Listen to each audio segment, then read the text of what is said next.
Hi friends, welcome back to our YouTube channel. మనకు కేంద్ర ప్రభుత్వ సంస్థ నుంచి మనకు గ్రేడ్ ఏ ఆఫీసర్ హోదా ఉద్యోగాలు భర్తీ చేయడానికి ఒక నోటిఫికేషన్ అయితే రావడం జరిగింది. ఇవన్నీ కూడా మనకు పర్మనెంట్ ఉద్యోగాలే. అండ్ ఎవరైతే సెలెక్ట్ అవుతారో వాళ్ళకు బేసిక్ పేని మీకు 50,000 అవుతుంది ట్రైనింగ్లోను.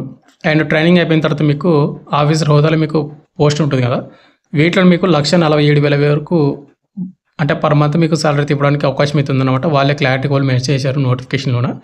అండ్ ఈ నోటిఫికేషన్ క్వాలిఫికేషన్ ఏంటి, ఎలిజిబిలిటీ ఏంది, అండ్ ఇంకోటి ఈ నోటిఫికేషన్కి job location and exam location మొత్తం కూడా ఆంధ్రప్రదేశ్లో తెలంగాణలో అయితే ఉంది.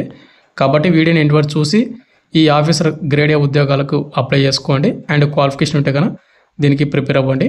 అండ్ 80% కూడా మీరు మిస్ అయితే చేసుకోవద్దండి బ్రదర్. ఈ నోటిఫికేషన్ ఇది కేంద్ర ప్రభుత్వ సంస్థ అయినటువంటి ఇండియన్ ఆయిల్ సంస్థలో మనకు నోటిఫికేషన్ అయితే రావడం జరిగింది. ఇప్పుడు పూర్తి వివరాలు చెప్తాను, వీడియోని ఎండ్ వరకు చూడండి. వీడియోస్ని చూస్తున్నప్పుడు ప్రతి ఒక్క నా స్మాల్ రిక్వెస్ట్ ఏంటంటే, చాలామంది వీడియోస్ని చూస్తున్నారు కానీ లైక్ చేయకుండా వెళ్ళిపోతున్నారు. మీరు ఒక లైక్ చేసి మంచి అలాగే బూస్ట్ అయిపోతుంది. ప్రతి ఒక్క లైక్ చేయండి బ్రదర్. అదేవిధంగా ఎవరైనా కొత్త వాళ్ళు మన వీడియోస్ని చూస్తూ ఉంటే కూడా మన ఛానల్ని సబ్స్క్రైబ్ చేసుకుని పక్కన బెల్ ఐకాన్ అయితే యాక్టివేషన్ పెట్టుకోండి. మీకు డైలీ ఇటువంటి జాబ్ జెన్యూన్ అప్డేట్స్ అనేది మీకు నోటిఫికేషన్ ద్వారా రావడం అయితే జరుగుతుంది. ఇక మెయిన్ టాపిక్ అడిగితే మనకు ఇండియన్ ఆయిల్ సంస్థ నుంచి వచ్చినటువంటి ఆఫీసర్స్ గ్రేడ్ ఏ ఉద్యోగాలు భర్తీ చేయడానికి అఫీషియల్ నోటిఫికేషన్ అనమాట. ఈ నోటిఫికేషన్ ఎప్పుడు వచ్చిందంటే September 5, 2025. అయితే బ్రదర్ ఈ నోటిఫికేషన్ అన్ని కూడా మనకు ఆఫీసర్ హోదా పోస్టులు కాబట్టి మీకు బేసిక్ పేని 50,000 ఉంటుంది. అన్ని అలవెన్స్ కలుపుకుంటే 1,47,000 వరకు మీకు పర్ మంత్ మీకు సాలరీ అయితే వస్తుందని చెప్పిన కదా. ఈ జాబ్స్కి కంపల్సరీ మీరు అప్లై చేసుకోండి. ఇవి ఆఫీసర్ హోదా పోస్టులు.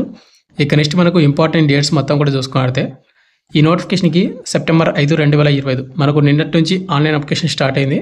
అండ్ దీనికి అప్లై లాస్ట్ డేట్ September 21, 2025 సాయంత్రం 5 గంటల వరకు టైం అయితే ఉందన్నమాట. అండ్ అడ్మిట్ కార్డ్ వచ్చేసి మనకు October 17, 2025 మీకు అడ్మిట్ కార్డ్ అయితే రిలీజ్ చేస్తారు.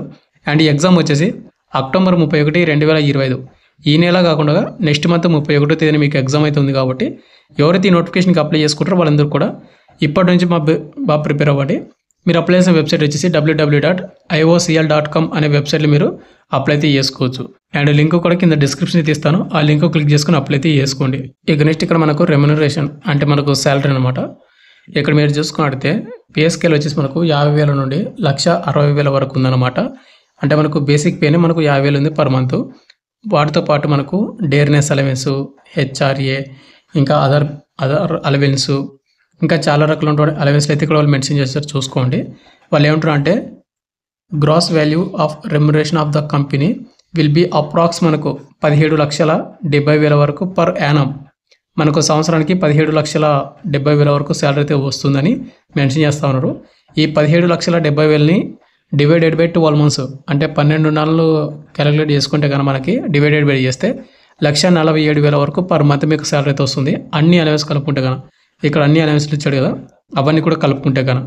కాబట్టి ఇవన్నీ కూడా మనకు గ్రేడ్ ఏ ఆఫీసర్ హోదా పోస్టులు 80% కూడా మిస్ అయితే చేసుకుందాను బ్రదర్. ఇక నెక్స్ట్ మనకు ఏజ్ లిమిట్ విషయానికి వస్తే మనకు మినిమం ఏజ్ లిమిట్ 18 సంవత్సరాలు అయితే ఉండాలి. మ్యాక్సిమం జనరల్ అండ్ ఈడబ్ల్యూఎస్ వాళ్ళకు 26 years అయితే ఉండాలి. ఇక ఎస్సీ ఎస్టీ వాళ్ళకు వచ్చేసి 5 years ఉంటుంది కాబట్టి 31 years. అండ్ ఓబీసీ క్యాండిడేట్ వాళ్ళకు 3 years ఉంటుంది కాబట్టి 29 వరకు అప్లై చేసుకోవచ్చు. ఇక్కడ మీరు డేట్ ఆఫ్ బర్త్ కూడా చూసుకోవచ్చు. ఇక నెక్స్ట్ మనకు సెలక్షన్ ప్రాసెస్ విషయానికి వస్తే బ్రదర్, మనకు ముందుకు వచ్చేసి సిబిటి కంప్యూటర్ బేస్డ్ టెస్ట్ అయితే ఎగ్జామ్ అయితే కండక్ట్ చేస్తారు. మనకు అక్టోబర్ 31వ తేదీన అది కూడా డేట్ అయితే ఇచ్చాడు. ఎగ్జామ్ ఎవరైతే క్వాలిఫై అవుతారో నెక్స్ట్ మనకు గ్రూప్ డిస్కషన్ అయితే ఉంటుంది. తర్వాత గ్రూప్ టాస్క్ అనమాట. ఇదంతా కూడా ఇది అయిపోయిన తర్వాత మనకు పర్సనల్ ఇంటర్వ్యూ అయితే ఉంటుంది. మనకు 3 స్టెప్ల వైజ్గా మనకు సెలక్షన్స్ అయితే ఉంటుంది. ఇక్కడ ఎగ్జామ్ ప్యాటర్న్ చూసుకుంటే మనకు 100 మల్టిపుల్ చాయిస్ క్వశ్చన్లు ఆబ్జెక్టివ్ టైప్లో అయితే వస్తాయి అనమాట. మనకు డొమైన్ నాలెడ్జ్ 50 క్వశ్చన్లు వస్తాయి. అంటే మీ క్వాలిఫికేషన్ ఉంది కదా, మీ క్వాలిఫికేషన్ రిలేటెడ్ క్వశ్చన్లు అయితే వస్తాయి అనమాట. నెక్స్ట్ మనకు జనరల్ యాప్టిట్యూడ్ నుంచి మనకు క్వాంటిటివ్ యాప్టిట్యూడ్ 20 మార్కులకు, లాజికల్ రీజనింగ్ నుంచి 15 మార్కులకు, verbal ability and English language నుంచి 15 మార్కులకి 15 క్వశ్చన్లు అయితే రావడం అయితే జరుగుతుంది. ఇవన్నీ కూడా మనకు ఇంగ్లీష్ మనకు మల్టిపుల్ చాయిస్ క్వశ్చన్లు అయితే వస్తాయి అనమాట ఇంగ్లీష్ మీడియంలోన. అండ్ ఇంకోటి నెగిటివ్ మార్కింగ్ వచ్చేసి 0.25 బ్రదర్. 4 తప్పులకు 1 మార్క్ అయితే కట్ అవుతుంది. కాబట్టి చూసుకొని అయితే మీరైతే అటెంప్ట్ అయితే చేసుకోండి. ఇక ఎగ్జామ్ టైమింగ్ వచ్చేసి ఓవరాల్గా 150 నిమిషాలు మనకు టైమింగ్ అయితే ఇవ్వడం అయితే జరుగుతుంది. ఇక ఎవరైతే పీడబ్ల్యూడీ ఉంటారో కదా వాళ్ళకి ఎక్స్ట్రా 20 minutes టైమింగ్ కూడా ఇవ్వడం అయితే జరుగుతుంది. ఎగ్జామ్ సెంటర్స్ అనమాట. మీకు ఆల్రెడీ చెప్పాను కదా వీడియో స్టార్టింగ్లోనే, ఆంధ్ర తెలంగాణలకు తెలుగు స్టేట్లోనే మనకి ఎగ్జామ్ సెంటర్స్ ఉన్నాయని. ఇక్కడ మీరు చూసుకుంటే మనకు విశాఖపట్నంలో ఎగ్జామ్ సెంటర్ ఉంది, వరంగల్, విజయవాడ, గుంటూరు, తిరుపతి, అదేవిధంగా ఇక్కడ మనకు రాజమండ్రి కూడా ఇవ్వడం అయితే జరిగింది. తర్వాత మనకు హైదరాబాద్ కూడా ఇవ్వడం అయితే జరిగింది. కాబట్టి మన తెలుగు ఏవైతే స్టేట్స్ ఉన్నాయో మన తెలుగు స్టేట్లో కూడా ఎగ్జామ్ సెంటర్స్ అయితే ఉన్నాయి కాబట్టి మీరు చూసుకొని అయితే ఆప్షన్స్ అయితే ఇవ్వండి. మనం అప్లై చేసేటప్పుడు మనకి 3 ఆప్షన్స్ అయితే ఇవ్వాలన్నమాట. మల్టిపుల్ ఆప్షన్స్ అనేది ఎగ్జామ్ సెంటర్స్. ఎగ్జామ్ అయిపోయిన తర్వాత మనకు షార్ట్ లిస్ట్ చేస్తాడు. షార్ట్ లిస్ట్ అనేది ఏ విధంగా చేస్తాడంటే మనకు CBT ఎగ్జామ్లో ఏవైతే 100 మార్క్స్ క్వశ్చన్ పేపర్ ఉంటుంది కదా, ఆ 100 మార్క్స్కి మనకి షార్ట్ లిస్ట్ చేస్తాడు. తర్వాత మనకు గ్రూప్ డిస్కషన్కి గ్రూప్ టాస్క్ అయితే పిలుస్తాడు. తర్వాత మనకు పర్సనల్ ఇంటర్వ్యూ అయితే కండక్ట్ చేస్తాడు అనమాట. ఇది అయిపోయిన తర్వాత మనకు డౌన్ వెరిఫికేషన్ అయితే ఉంటుంది. ఈ డౌన్ వెరిఫికేషన్ అయిపోయిన తర్వాత మనకు ఫైనల్ మెరిట్ లిస్ట్ అయితే రిలీజ్ చేస్తాడు.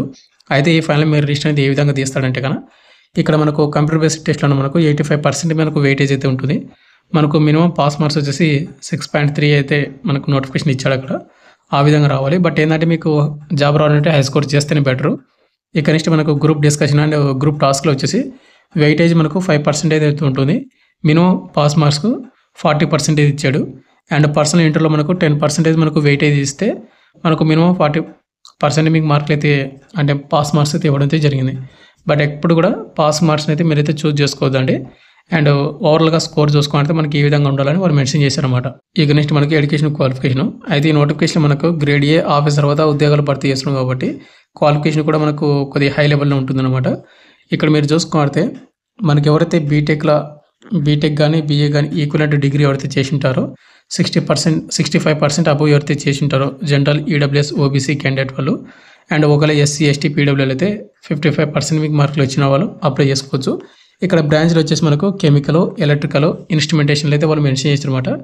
అండ్ అదేవిధంగా ఇక్కడ మనకు సపరేట్గా చూసుకుంటే కెమికల్ ఇంజనీరింగ్లో మీకు కెమికల్ కానీ కెమికల్ టెక్నాలజీలు కానీ కెమికల్ అండ్ బయోకెమికల్ ఇక్కడ చాలా రకాలు ఉన్నటువంటి బ్రాంచ్లు అయితే ఇచ్చాడు కాబట్టి కెమికల్ ఇంజనీరింగ్లోన వీటికి రిలేటెడ్గా మీకు ఎగ్జామ్లోన క్వశ్చన్లు అయితే వస్తాయి. మీరు దేని కింద అప్లై చేసింటే అంటే వాటి క్వశ్చన్ అంటే క్వాలిఫికేషన్ ఉంటే మీకు. నెక్స్ట్ మనకు ఎలక్ట్రీషియన్ ఇంజనీరింగ్ అన్నమాట.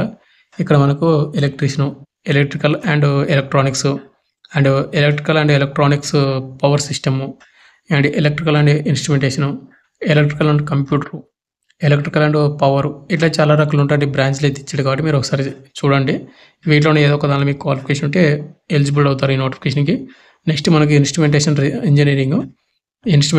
ఇంజనీరింగ్ కానీ ఇన్స్ట్రుమెంటేషన్ అండ్ కంట్రోల్ కానీ అండ్ ఎలక్ట్రానిక్స్ కానీ టెక్నాలజీలు కానీ ఏదైతే ఇన్స్ట్రుమెంట్ టెక్నాలజీలు కానీ ఈ విభాగంలో ఏదో ఒక విభాగంలో మీకు క్వాలిఫికేషన్ ఉంటే ఈ నోటిఫికేషన్కి అప్లై చేసుకోవచ్చు. అదేవిధంగా మీకు అప్లై చేసిన తర్వాత మీకు ఎగ్జామ్ ఉంటుంది కదా, డొమైన్ అయితే క్వాలిఫికేషన్ రిలేటెడ్ వీటి గురించి మీకు క్వశ్చన్ పేపర్ అయితే రావడం అయితే జరుగుతుంది అనమాట.